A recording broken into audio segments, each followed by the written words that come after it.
JBNN keep you informed. I'm Michelle Jones.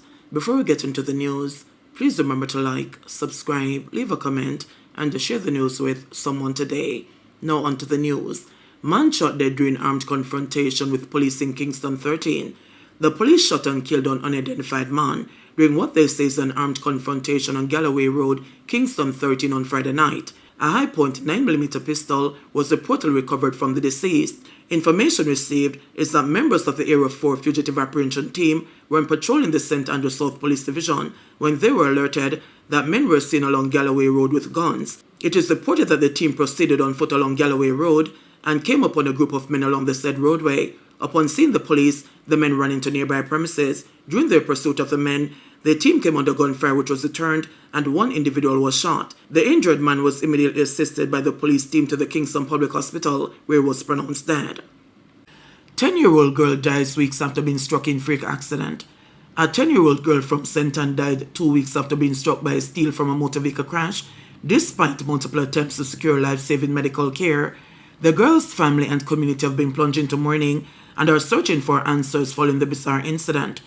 Dead is 10-year-old Jada Lee Clayton from Queen Anne in Discovery Bay. Jada Lee, a grade 4 student at the Discovery Bay Primary School, died on Thursday, March 13, at the Maple Hospital, which was taken the same day. 2 weeks earlier, on February 26, Jada Lee was reportedly struck to the ground after a piece of steel from a truck carrying construction material hit her in the back.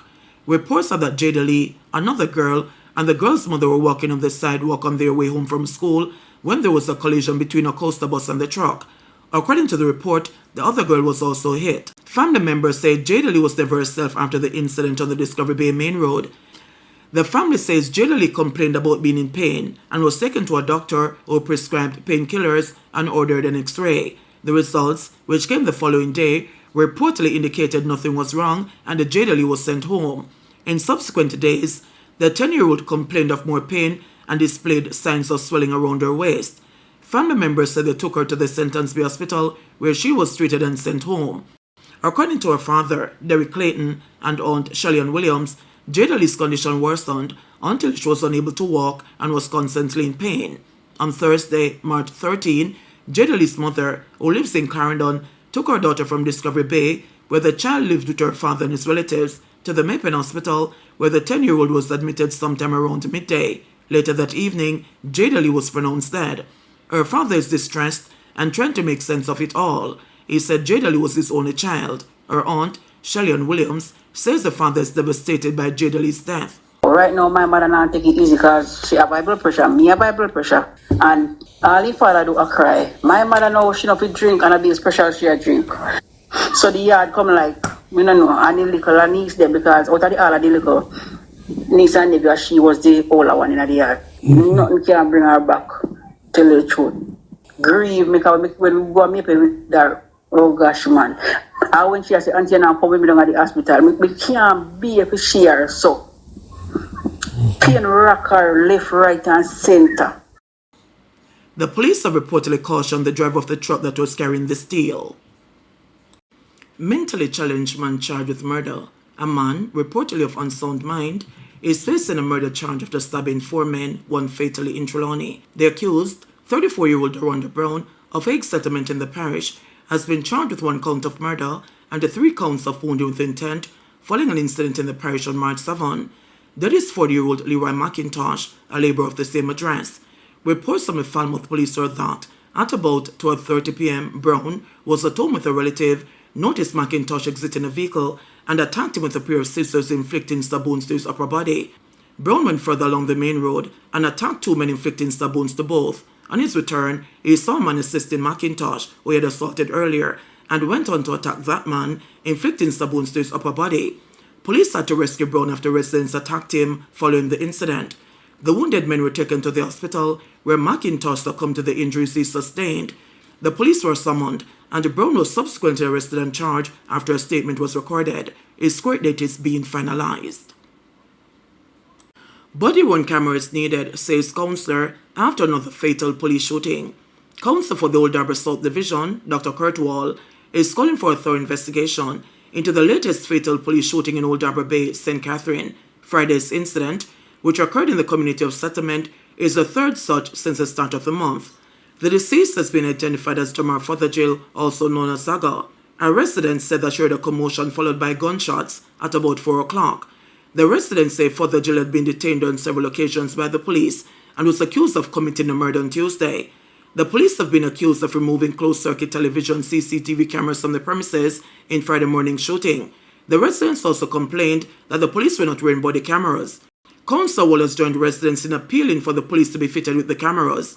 The council said the latest shooting will make the job of the police in Old Darby Bay much harder, as it closely follows another fatal shooting on Terminal Road 2 weeks ago. We need these police officers to wear body cameras. I'm making the appeal again. That is the only way. That is the only way you can settle the minds of the citizens that something else other than what they think did not occur. You understand? So I'm making the appeal again. I'm making an appeal. The Prime Minister declared that they have tripled the national security budget over the last couple of years. They have tripled it. So why can't they find a little money to let these officers wear body-worn cameras? That's all we're asking for. This needs to stop. 5 homicides have been committed in Old Darby Bay since the start of the year. 8 more people are arrested in $47 million phishing scam at NCB. 3 females are among 8 people arrested in the last 24 hours in relation to the $47.5 million phishing scam at the National Commercial Bank, NCB. Officers from the Major Organized Crime and Anti-Corruption Agency, MOCA, and the Jamaica Constabulary Force conducted simultaneous operations at several locations across Kingston and Clarendon on Thursday and Friday. Director of Communications at MOCA, Major Basil Jarrett, said the operations were carried out at residences in Whitehall Terrace, Kingston Gardens, Seaview Gardens, Stony Hill and the Tavern in Kingston and St. Andrew, as well as Longville Park, Clarendon Park, and Maple in Clarendon. Arrest warrants were executed. The scam, which ran from April to June 2022, saw criminals targeting a number of NCB accounts and moving millions through fraudulent transfers. The latest arrests reaffirm our commitment to tackling financial crimes and holding perpetrators accountable. I also want to note the critical role that our JCF partners played in these operations. I'm also urging the public to stay vigilant when conducting online transactions and to report any suspicious activity to 888 MOCA TIP. Councillors upset after some contract workers fired from St. Catherine Municipal Corporation. Some members of the St. Catherine Municipal Corporation have taken a hardline stance against the dismissal of some contract workers who recently received notice of termination at the local authority. Following a municipal corporation meeting Thursday, Chairman Norman Scott said some council members voted against the dismissal of the workers. Scott explained that the move is part of a restructuring exercise to change the employment status of some workers from contract to permanent. A listing was done over possibly nearly a year period that they've been going through this program. And what we do know is that we have had persons on contract from before I came here, and it continues.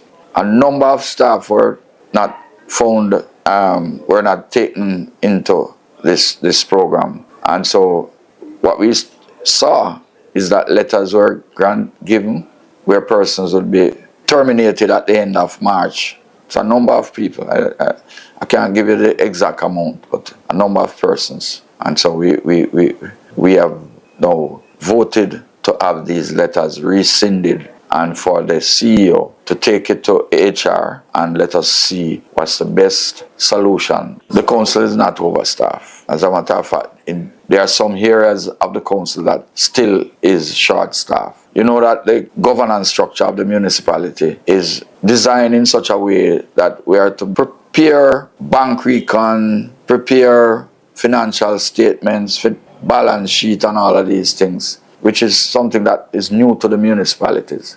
And right now, our reports are up to 2021, and we are now in 2025. And this is because we don't have staff. JBNN will keep you informed. Please remember to subscribe, like, share, leave us a comment, and click the notification bell to receive our daily news items.